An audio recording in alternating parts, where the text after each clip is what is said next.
సముద్రంలోకి తీసుకెళ్లి ప్రహ్లాదుడిని ముంచేశారు. ముంచేసి ఆయన మీద పర్వతాన్ని పెడుతున్నారు. పెడుతుంటే ఆయన ఎంతో సంతోషంగా ఈ సముద్ర జలాలు కూడా ఆయనే పరమేశ్వరుడు అని శ్రీహరి శ్రీహరి అని పిలిచాడు. అయ్యో నా భక్తుడు ఎక్కడ కందిపోతాడోనని శ్రీమన్నారాయణుడు గరుత్మంతుణ్ణి అధిరోహించి గబగబా వచ్చి, చూడండి పిల్లవాడి కంట్లో ఏదైనా పడిపోతుందేమో అంటే మనం బలంగా ఉఫ్ అని ఊదేసినట్టు ఏదో ఎగురుతూ వచ్చి పిల్లాడి కంట్లో పెడుతోంది అనుకోండి, ఉఫ్ అని ఊదేస్తాం కళ్ళల్లో పడకుండా.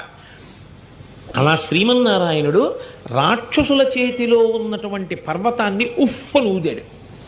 ఊదితే ఆ పర్వతం వెళ్ళి విశాఖపట్నం, విశాఖ సముద్రం, విశాఖ సముద్రనామం, ఆ సముద్రంలో ప్రహ్లాదుడిని ముంచారు.